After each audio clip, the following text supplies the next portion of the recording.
শেরপুরের বন্যা ছড়িয়েছে ৫ উপজেলায়, নিহত ছাড়িয়েছে ৭।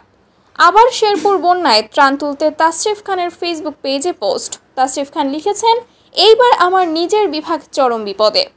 অপেক্ষা করছিলাম যাদের ফান্ড আছে তারা নিশ্চয়ই কিছু করবে, কারণ আমার তো ব্যক্তিগত কোনো ফান্ড নেই, ফাউন্ডেশন কিংবা এনজিও নেই।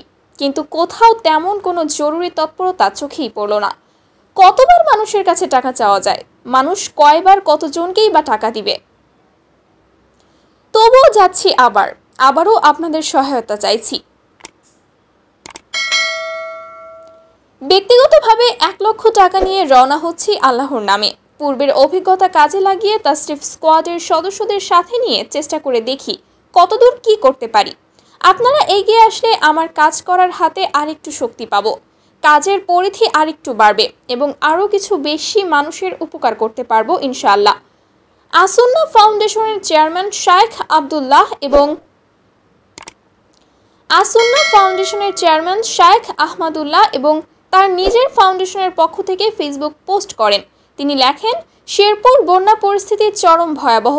আজ রাতেই যাচ্ছে আসুন্না ফাউন্ডেশনের জরুরি ত্রাণ সামগ্রী। এদিকে লালমনিরহাট এবং নীলফামারীতে গত কয়েকদিন যাবৎ ত্রাণ বিতরণ চলমান আছে, আর ফেনী, কুমিল্লা, নোয়াখালী এবং লক্ষ্মীপুরে চলছে পুনর্বাসনের কাজ। শেরপুর বন্যা পরিস্থিতি অবনতি হয়েছে।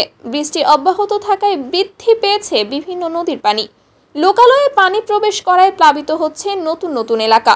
বন্যায় এ পর্যন্ত ৭ জনের মৃত্যুর খবর পাওয়া গিয়েছে। পানিবন্দী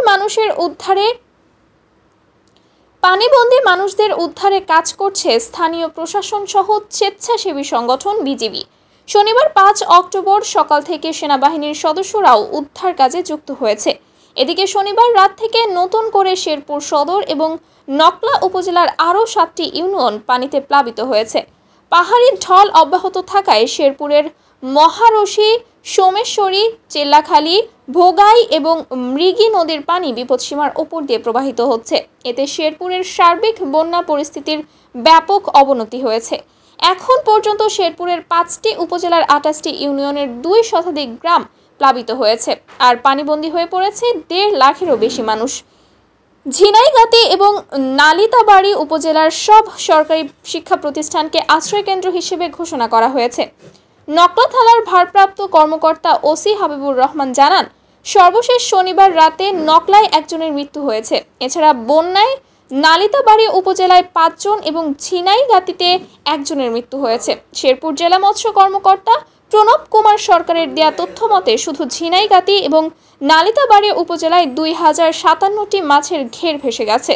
ক্ষতির পরিমাণ প্রাথমিক হিসাবে 11 কোটি টাকার বেশি।